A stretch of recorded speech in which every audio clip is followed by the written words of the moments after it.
ஒரே ஒரு ஊரில் ஒரு அம்மா இருந்தாங்க. அந்த அம்மாவுக்கு ஒரே ஒரு பிள்ளையாண்டான். அவனுக்கு ரொம்ப அக்கறையோடு கல்யாணம் பண்ணி வச்சாங்க.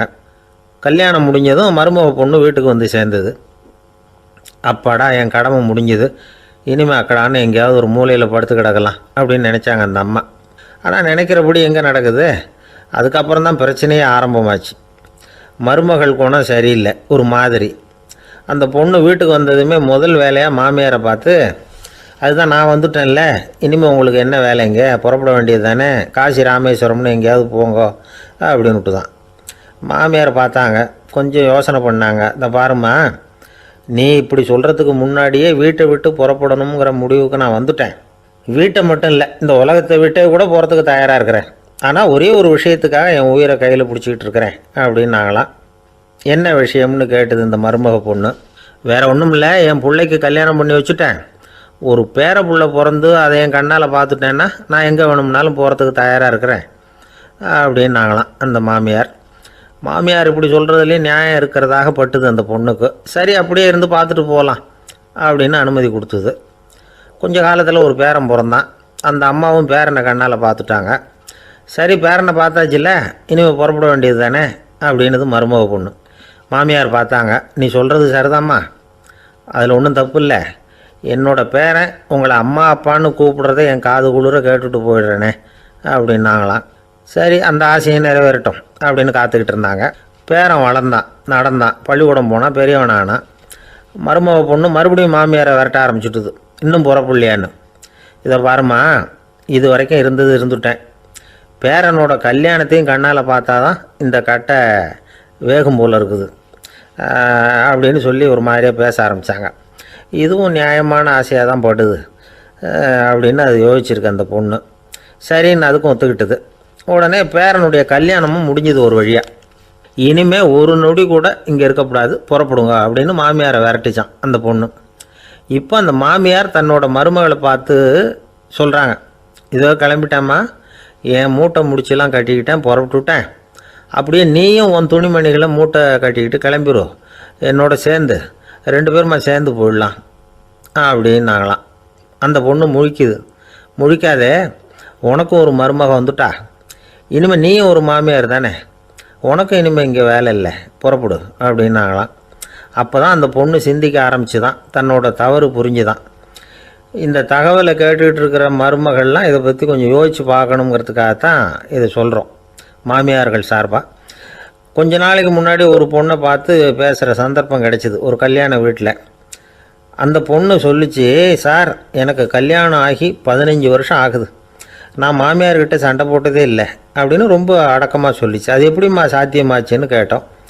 எனக்கு கல்யாணம் ஆகி 15 வருஷம்தான் ஆச்சு, ஆனால் என் மாமியார் செத்து போய் 20 வருஷத்துக்கு மேலே ஆகிட்டுது அப்படின்னுது. நாட்டில் நல்லவங்க ஒருத்தர் 2 பேர் இருக்கிறதுனால தாங்க மழையே பெய்யுது அப்படின்னு சொல்கிறது உண்டு. நல்லார் ஒருவர் உளரேல் அவர் பொருட்டு எல்லாருக்கும் பெய்யும் மழை. சில சமயம் ரொம்ப பேர் திடீர்னு நல்லவங்களாகிடுவாங்க போல இருக்குது. அதனால தான் விடாமல் பேய் மழையாக கொட்டி தீர்த்துடுது. எல்லோரும் நல்லவங்களாகிட்டால் உலகமே தாங்காது போல இருக்கே. அப்பப்போ ஒருத்தர் 2 பேர் நல்லவங்களாகணும், அப்போ தான் சீராக மழை பெய்யும். மாதத்துக்கு 3 பேர் நல்லவங்களானா மாதம் மும்மாரி பொழியும். இதெல்லாம் வேடிக்கை பேச்சு. இப்போ இதெல்லாம் ஒரு பக்கம் இருக்கட்டும், இப்போ விஷயத்துக்கு வருவோம்.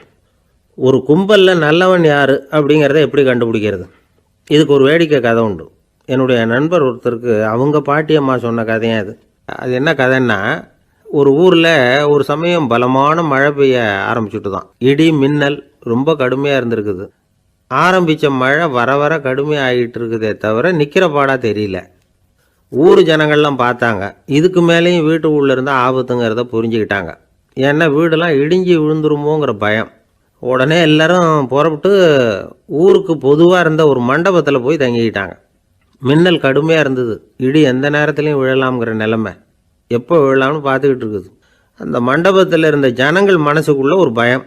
நம்ம கூட்டத்தில் யாராவது ஒரு கெட்டவன் பாவம் பண்ணவன் இருந்தால் கூட இடி வந்து இந்த மண்டபத்தில் விழுந்துடும், அது எல்லாருக்கும் ஆபத்து அப்படின்னு நினச்சாங்க.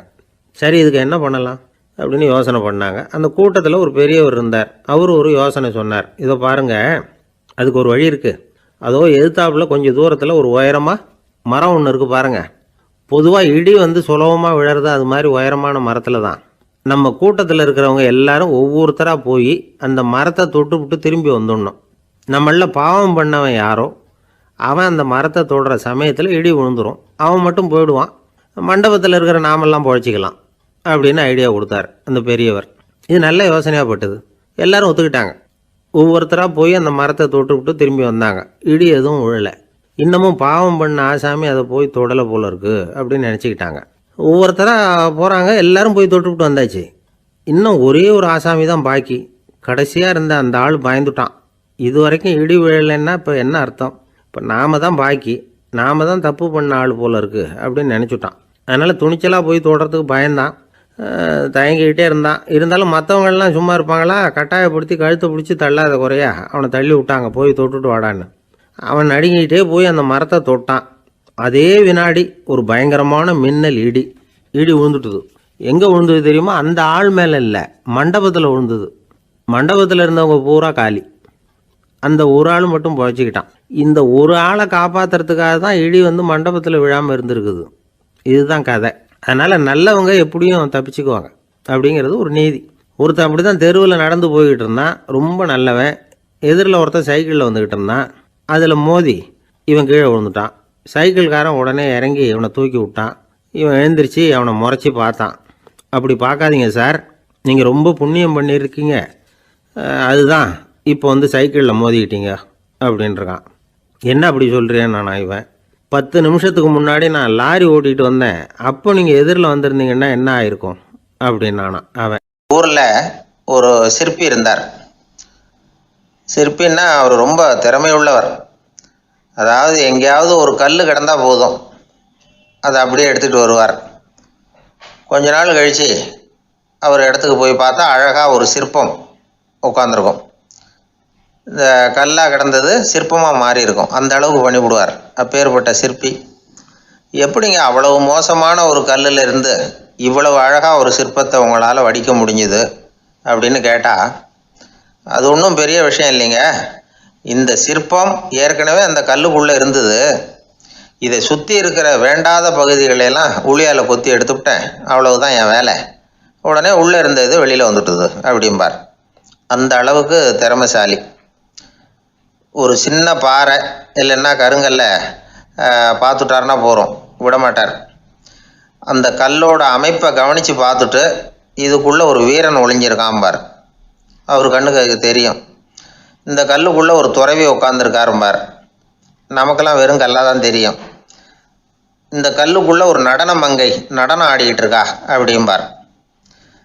உடனே அந்த கல்லை கொண்டுகிட்டு வருவார். அவர் சொன்னது மாதிரியே உள்ளே இருக்கிற அவங்களையெல்லாம் வெளியில் கொண்டுகிட்டு வந்துடுவார். அதாவது வேண்டாத பகுதிகளையெல்லாம் கொத்தி எடுத்துருவார். அவர் மொழியில் சொல்லப்போனால், இந்த சிற்பிக்கு ரொம்ப நாளாக மனசுக்குள்ளே ஒரு ஆசை.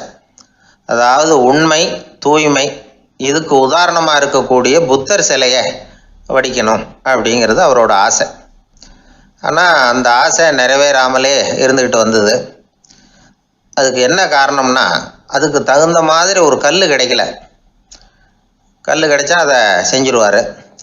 ரொம்ப காலமாக அங்கே இங்கே தேடி அலைஞ்சார். இந்த புத்தர் சிலை வடிக்கிறதுக்கு பொருத்தமாக ஒரு கல் கிடைக்குமா அப்படின்னு சொல்லி கண்ணில் படுற கல்லையெல்லாம் உத்து பார்ப்பார். உள்ளே புத்தர் இருக்காரான்னு கவனிப்பார். இருக்கிற மாதிரி எதுவும் தெரியல அவர் கண்ணுக்கு. சரி, இதுக்கு என்ன செய்யலாம்னு யோசனை பண்ணார். நேராக ஒரு புத்த மடாலயத்துக்கு போனார். அங்கே இருக்கிற ஒரு புத்த துறவியை சந்தித்தார். அவர்கிட்ட விசாரித்தார், சுவாமி, புத்தரின் தூய்மை ஒளிஞ்சிருக்கிற அந்த கல் எங்கே கிடைக்கும் அப்படின்னார். அந்த கல் இருக்கிற இடம் எதுன்னு இன்னமும் உங்களுக்கு தெரியலையா அப்படின்னு கேட்டார் துறவி. இல்லைங்க, அதுக்காக தான் அலைஞ்சிக்கிட்டு இருக்கிறேன் அப்படின்னார் இவர். சரி, கவலைப்படாதீங்க, ஏன் கூட வாங்க காட்டுறேன் அப்படின்னு அழைச்சிட்டு போனார். எங்கே போனார்னா, அந்த மடாலயத்தின் பின்பக்கம் போனாங்க. 2 பேரும் போனாங்க. அங்கே போய் பார்த்தா அங்கே ஒரு கிணறு இருந்தது. என்ன அது, நாம் கேட்டது கல், இவர் அழைச்சிட்டு வந்து காட்டுறது கிணறு அப்படின்னு இவருக்கு சந்தேகம். ஒரு மாதிரியாக பார்த்தார். அவர் சொன்னார், துறவி எட்டி பாருங்க உள்ள அப்படின்னாரு. கிணறுக்குள்ளே என்ன இருக்கும்னு இவருக்கு தெரியாதா? இருந்தாலும் அவர் சொல்கிறாரு அப்படின்னு சொல்லி எட்டி பார்த்தார். பார்த்தா அதில் தண்ணி இருந்தது. அந்த தண்ணியில் தன்னோட உருவம் தெரிஞ்சுது. இப்போ அந்த புத்த ஞானி சொன்னார், துறவியாரே, புத்தரை நாம தான் ஒளிச்சு வச்சிருக்கிறோம், நமக்குள்ள தான் அவர் மறைஞ்சிருக்கிறார். அவரை அடையாளம் தெரியாதபடி மூடி இருக்கிறது எது தெரியுமா? நம்மக்கிட்ட இருக்கிற கோபம், போலித்தனம், பதட்டம், ஆசை, இதெல்லாம் தான். அறிவு அப்படிங்கிற ஒளியால் அதையெல்லாம் செதுக்கி எடுத்துட்டோம்னா அந்த அழகான புத்தர் வெளியில் வந்துடுவார் அப்படின்னு சொன்னார் துறவி. அதனால் நமக்குள்ளே இருக்கிற நம்மளை நமக்கே அடையாளம் தெரியல அப்படிங்கிறது தான் உண்மை. இந்த உண்மையான மனிதன் உள்ளே இருக்கிறான். இவர் கல்லை பார்த்துட்டு உள்ளே யார் இருக்காங்கிறது அவருக்கு தெரிஞ்சுது சிற்பிக்கு. ஆனால் உண்மையான புத்தர் எங்கே இருக்காருங்கிறத அவரால் அடையாளம் கண்டுபிடிக்க முடியல. அப்படி தான் பல பேர் இன்றைக்கி இருந்துக்கிட்டு இருக்கிறோம். ஒரு அப்பா தன்னுடைய பிள்ளைக்கு புத்தி சொன்னார், அதோ பார்ப்பா, மனசு தான் கல், அறிவு தான் ஒளி. உன்னுடைய மனசுங்கிற கல்லை அறிவுங்கிற ஒளியால் செதுக்கி அழகான மனிதனாக நீ வெளியில் வரணும்னார். அதுக்காக தான்ப்பா தேடிகிட்டு இருக்கேன்னா அவன். மனசுங்கிற கல்லை தேடிக்கிட்டு இருக்கிறியா அப்படின்னு கேட்டார். இல்லைப்பா, அறிவுங்கிற ஒளி எங்கே இருக்குன்னு தெரியல எனக்கு, அதை தான் தேடிக்கிட்டு இருக்கிறேன் அப்படின்னு நானா. அதனால் அறிவை தேடிக்கிட்டு இருக்கிறவன் என்னைக்கு உண்மையை கண்டுபிடிக்க போகிறான்? அதையே கண்டுபிடிக்க முடியலைங்கும் பொழுது. அதனால் நாம் யார் அப்படிங்கிறது நமக்கு அடையாளம் தெரியணும். அந்த அடையாளம் தெரிஞ்சுட்டா வாழ்க்கையில் வெற்றி நிச்சயம். ஒரு புகழ்பெற்ற ஜப்பானிய சாமுராய் வீரன் வாள் வீசுறதுல ரொம்ப கெட்டிக்காரன்.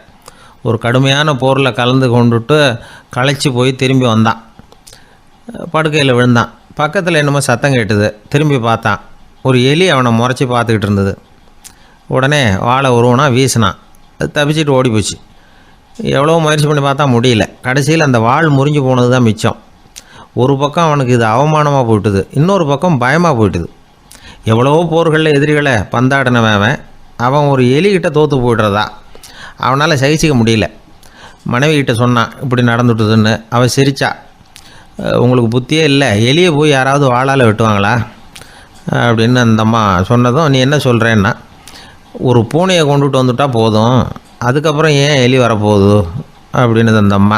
உடனே ஒரு பூனை வந்து சேர்ந்தது. அது சாதாரண பூனை இல்லை, வீர சாகசங்கள்லாம் செஞ்சு பழக்கப்பட்ட பூனை. பெரிய இடத்துல வளர்ந்தது. அதை கொண்டுட்டு வந்துட்டாங்க. அந்த பூனை குறி பார்த்து எலி மேலே பாஞ்சுது. ஆனால் அந்த எலியை சுலபமாக தப்பிச்சு போட்டுது. அடுத்தபடியாகவும் பாயறதுக்கு முயற்சி பண்ணிச்சு அந்த பூனை. ஆனால் அந்த எலியோ ரொம்ப தந்திரமாக திடீர்னு அந்த பூனையின் முகத்துக்கு நேராக பாஞ்சுது. அவ்வளவுதான். அந்த பூனை பயந்து போய் ஒரே தாவி ஜன்னல் வழியாக வெளியில் ஓடி போச்சு. அந்த வீரனுக்கு இது ஒரு பெரிய அதிர்ச்சியாக இருந்தது. அடுத்தபடியாக யோசனை பண்ணான். ராஜா வளர்த்துக்கிட்டு இருந்த அரண்மனை பூனையை ஒரு நாள் இரவலாக கேட்டு வாங்கிட்டு வந்தான். ஊர் உலகம்லாம் பேர் வாங்கின பூனை இது. அந்த பூனையாலும் அந்த எலியை ஒன்றும் செய்ய முடியல. வீரனுக்கு ரொம்ப அதிர்ச்சி. அந்த அரண்மனை பூனைகிட்டையே போய் புலம்புனான். அரண்மனை பூனையே, நீயே தோற்று போயிட்டியே, இனிமேல் நான் என்ன செய்ய முடியும்னா. அந்த பூனை சிந்திச்சுது. அப்புறம் சொல்லிச்சு, இந்த காரியத்துக்கு இந்த மேல்மட்ட விவகாரம்லாம் சரிப்பட்டு வராது. சாதாரண வீட்டு பூனை கிடச்சிதுன்னா அதை கொண்டுகிட்டு வந்து விட்டுப்பார் அப்படின்னுது. சாதாரண பூனையால் என்ன செஞ்சிட முடியும்னா இவன் நம்பிக்கை இல்லாமல். இப்போது அந்த அரண்மனை பூனை சொல்லிச்சு, பெரிய வீட்டு பூனையெல்லாம் நல்லா சாப்பிட்டு தூங்கி பழக்கப்பட்டிருக்கோம். அதுக்கெல்லாம் ராஜதந்திரம் தெரியும், ஆனால் எலி பிடிக்க தெரியாது. அதுக்கான வளர்ப்பும் இல்லை, பயிற்சியும் இல்லை. ஏன்னா அதுக்கெல்லாம் பசி கிடையாது. சாதாரண வீட்டு பூனை அப்படி இல்லை, பசிக்கு ஆகாரம் தேடி அலையும். எலிகளை பிடிச்சி சாப்பிட்டுட்டு தான் உயிர் வாழும். அதனால் அதுகளுக்கு எலியை பிடிக்கிற எல்லா உத்திகளும் தெரியும், எங்களுக்கு தெரியாது அப்படின்னுது. அது சரியே, அதுவும் பூனை தான், நீயும் பூனை தான், அதால் முடிகிற காரியம் ஏன் உன்னால் முடியல அப்படின்னு கேட்டான் இவன். இதுக்கு அந்த பூனை சொல்லிச்சு, இதே கேள்வியை நானும் கேட்டேன், உன்னுடைய தந்திர முறை என்னன்னு கேட்டேன். அதுக்கு பதில் சொல்லாமல் படுத்து தூங்கி போச்சு. அதை மறுபடியும் எழுப்பி கேட்டேன், அதுக்கு கோவம் வந்துட்டுது. இதில் என்ன தந்திர முறை வேண்டியிருக்கு? நான் ஒரு பூனை, அவ்வளவுதான். பூனைன்னா பூனை, பூனை எலியை பிடிக்கும், நான் எலியை பிடிக்கிறேன், அவ்வளவுதான்னுது அப்படின்னு சொல்லி விவரமாக சொல்லிச்சு அந்த அரண்மனை பூனை. உடனே ஒரு சாதாரண பூனையை கொண்டுட்டு வந்துட்டாங்க. கொண்டாந்து விட்டால் அது பார்க்குறதுக்கு ரொம்ப சாதாரணமாக தெரிஞ்சுது. இந்த வீரனுக்கு நம்பிக்கை வரல. இருந்தாலும் அதை கொண்டுட்டு வந்து வீட்டுக்குள்ளே விட்டான். ஒரே நிமிஷம் அந்த எலியை கவிட்டு வெளியில் ஓடி போச்சு. மேலிடத்த பூனைகள்லாம் இதை வேடிக்கை பார்த்துக்கிட்டு வெளியில் நின்றுக்கிட்டு இருக்குது. எல்லோரும் மெதுவாக அந்த பூனையை நெருங்கி, உங்கள்கிட்ட அப்படி என்ன தனிப்பட்ட திறமை, அதோட ரகசியம் என்னன்னு கேட்டாங்க. அந்த சாதாரண பூனை ரொம்ப சாதாரணமாக சொல்லிச்சான், அதெல்லாம் எனக்கு தெரியாது, நான் பூனை, அவ்வளவுதான், நீங்களும் பூனையாக இருங்கோ அப்படின்னு சொல்லிவிட்டு அந்த பூனை தன்னுடைய வாயில் கவிய எலியோடு அங்கேருந்து நடந்து போச்சு. இந்த கதையிலேருந்து நாம் புரிஞ்சிக்க வேண்டிய தத்துவம் என்னென்னா, நீயாக இரு. இதுதான் அந்த தத்துவம். நம்ம ஒவ்வொருத்தருக்கு உள்ளேயும் ஒரு தனித்தன்மை இருக்குது. இதை அவங்கவுங்க புரிஞ்சுக்கிட்டு உண்மை இயல்பு புரிஞ்சுக்கணும். நம்முடைய இயல்பு என்னங்கிறது நமக்கு தெரியணும். அதை கண்டுபிடிக்கிறது தான் உண்மையான கலை. ஒரு பெரிய மனுஷன் வாயை அகலமாக திறந்து வச்சுட்டு தூங்கிட்டு இருந்தான். உடனே ஒரு எலி உள்ளே பூந்துட்டு தான். வீட்டு வேலையாள் டாக்டருக்கு ஃபோன் பண்ணான், எங்கள் முதலாளி வாய்க்குள்ளே ஒரு எலி பூந்துட்டுது டாக்டர் அப்படின்னா. நான் உடனே புறப்பட்டு வரேன், அதுக்கு முன்னாடி நீ ஒரு ரொட்டி துண்டை எடுத்து ஒரு வாய்க்கு முன்னாடி காட்டு, உள்ளே போன எலி வெளியில் வந்துடும்னார் டாக்டர். சரின்னு சொல்லிவிட்டான். கொஞ்ச நேரத்தில் டாக்டர் அங்கே போய் சேர்ந்தார். அப்போ வேலைக்காரன் ஒரு பெரிய மீனை அவர் வாய்க்கு நேராக இப்படியும் ஆட்டிக்கிட்டு இருந்தான்.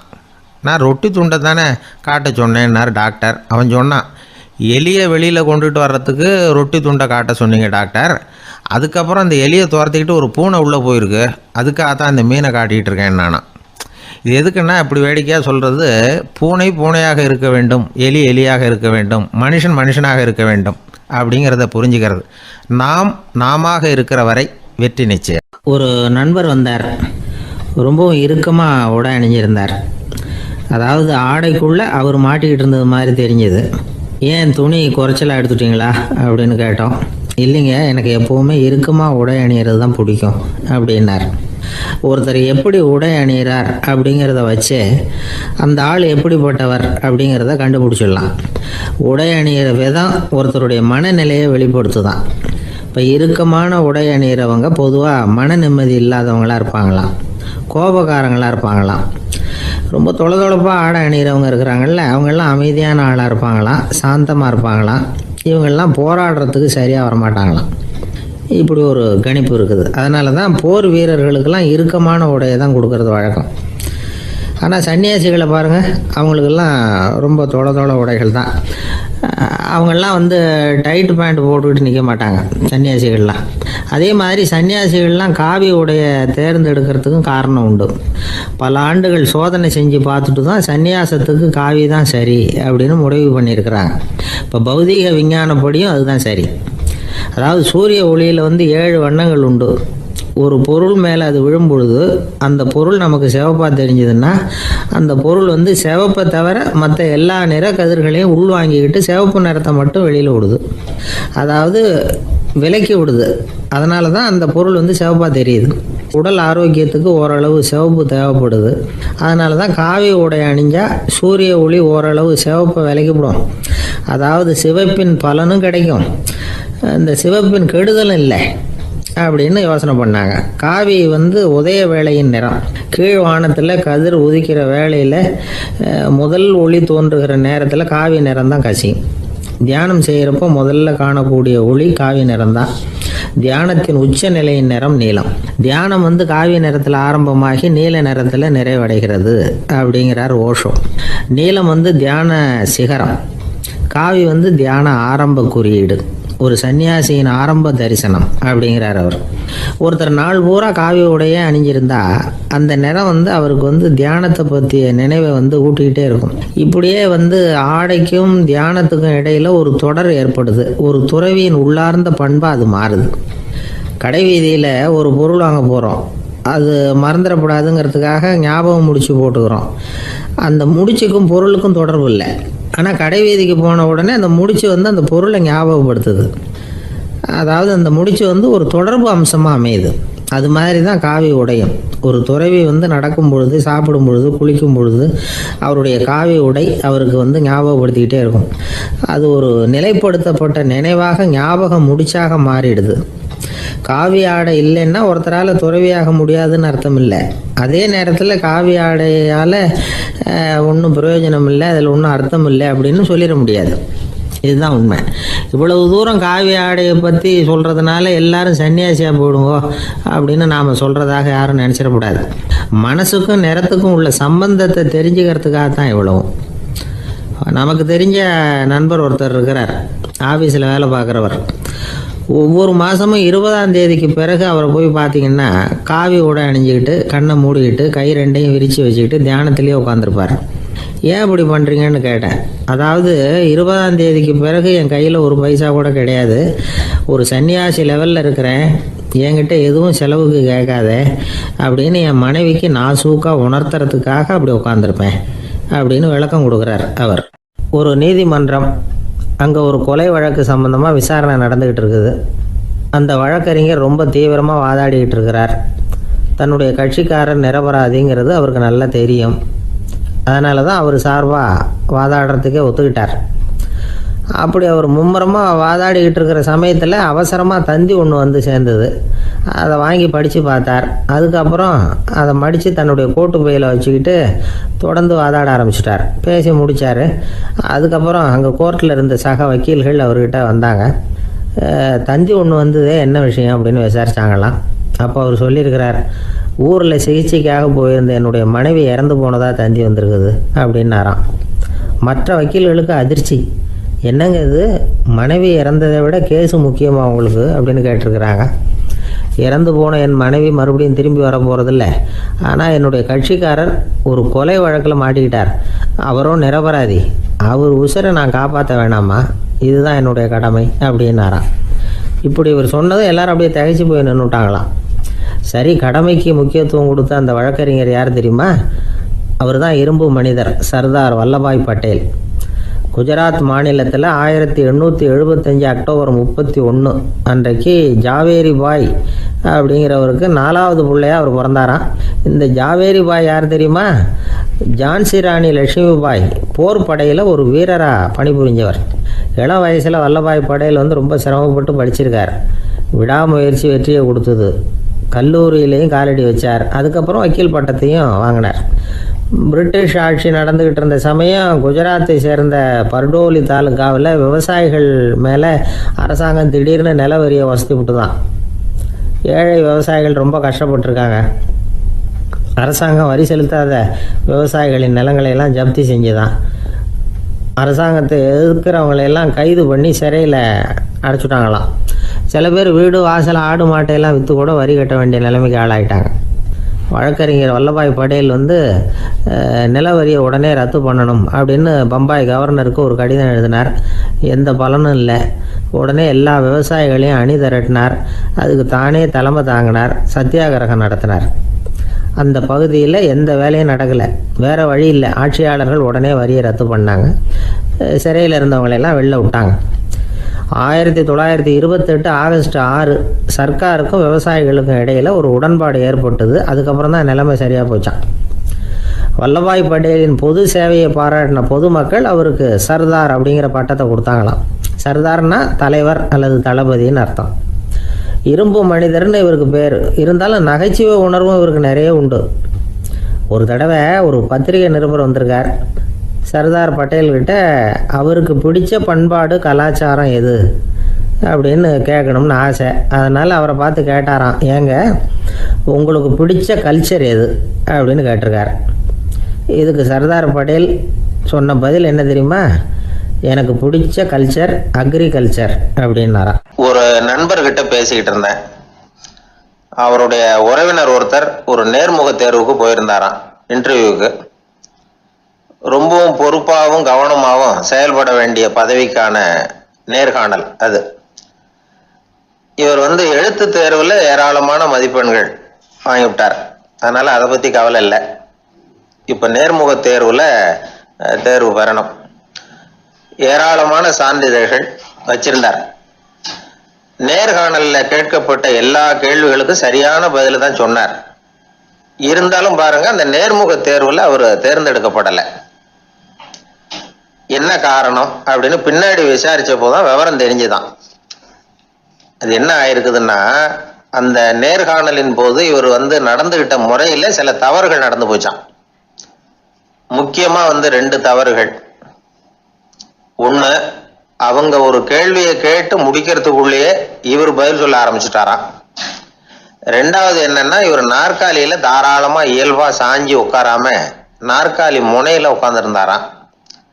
இந்த 2 விதமான செயல்பாடுகளும் இவர் அவசரப்படுறவர், பதற்றப்படுறவர் அப்படிங்கிறதுக்கான அடையாளங்கள். அதாவது கேள்வியை கேட்டு முடிக்கிறதுக்குள்ளேயே முந்திக்கிட்டு பதில் சொல்றது.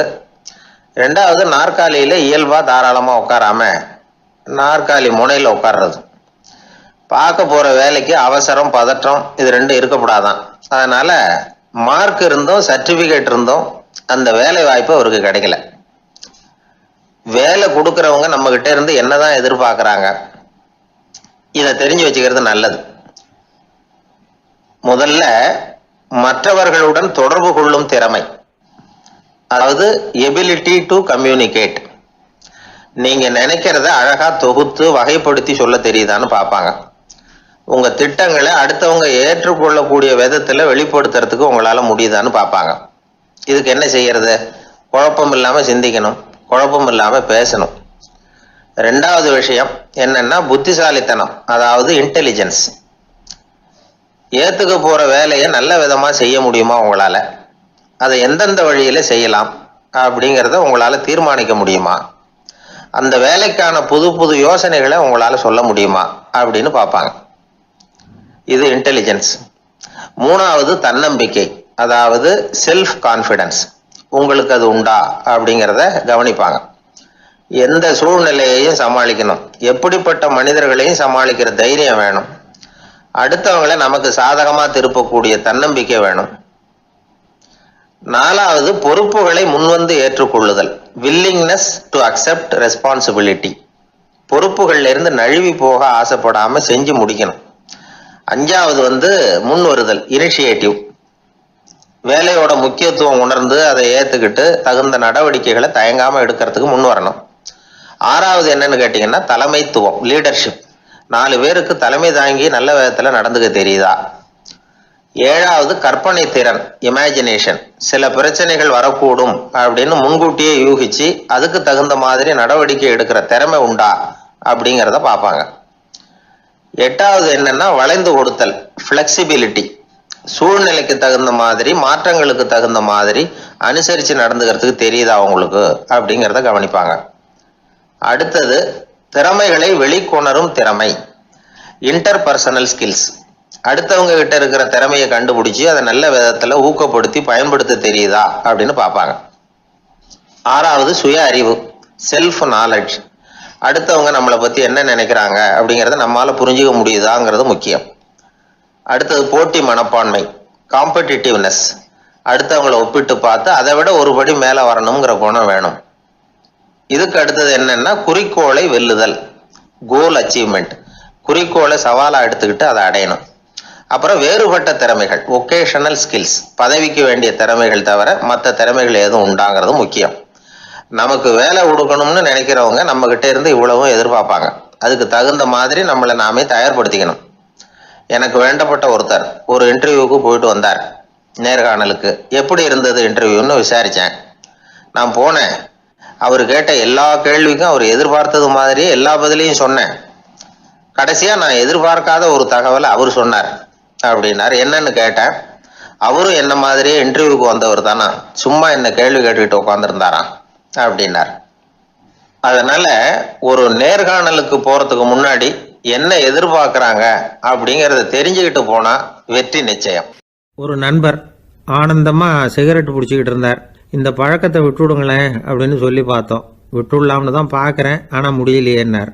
மனசு வச்சா எல்லாம் முடியும் அப்படின்னோம். அவர் கொஞ்ச நேரம் யோசனை பண்ணார். அப்புறம் சொன்னார், சரி சார், இதுதான் நான் பிடிக்கிற கடைசி சிகரெட் அப்படின்னு சொல்லி ரொம்ப அழுத்தமாக புகையை உள்ளுக்கு இழுத்தார். அதுக்கப்புறம் அந்த துண்டு சிகரெட்டை வீசி எறிஞ்சுட்டார். ஒருத்தர் இது மாதிரி தீர்மானம் பண்ணி தன்னுடைய கடைசி சிகரெட்டை தூக்கி எறிஞ்சுட்டாருன்னா அது ஒரு பெரிய விஷயம்தான். அதுக்கு பிறகு அவர் உடம்புல படிப்படியாக என்னென்ன மாற்றங்கள் நடக்கும் அப்படிங்கிறத பற்றி ஒரு விவர பட்டியலே வெளியிட்டிருக்கிறாங்க. அது என்ன விவரம் தெரியுமா? ஒருத்தர் புகைப்பிடிக்கிற பழக்கத்தை நிறுத்துறாருன்னு வச்சுங்க. அப்படி அவர் நிறுத்தின 20 நிமிடங்களுக்குள்ள உயர் ரத்த அழுத்தம், உடல் வெப்பம், நாடி துடிப்பு இதெல்லாம் சரியான நிலைமைக்கு வந்துடுதான். 8 மணி நேரத்துக்குள்ள இந்த ஸ்மோக்கர்ஸ் பிரீத் அப்படிங்கிற தன்மை மறைஞ்சிருதான். ரத்தத்தில் உள்ள கார்பன் மோனாக்சைடு அளவு குறையுதான், ஆக்சிஜன் அளவு கூடுதான், சரியான அளவுக்கு வந்துடுதான். ஒருத்தர் கடைசி சிகரெட்டை தூக்கி எறிஞ்சுட்டார்னா 24 மணி நேரத்துக்குள்ள மாரடைப்பு ஏற்படுறதுக்கான வாய்ப்பு குறைஞ்சுடுதான். 48 மணி நேரத்துக்குள்ள உணர்வு நரம்புகளின் முனைப்பகுதிகள் மறுபடியும் ஒன்று சேர்ந்துருதான்.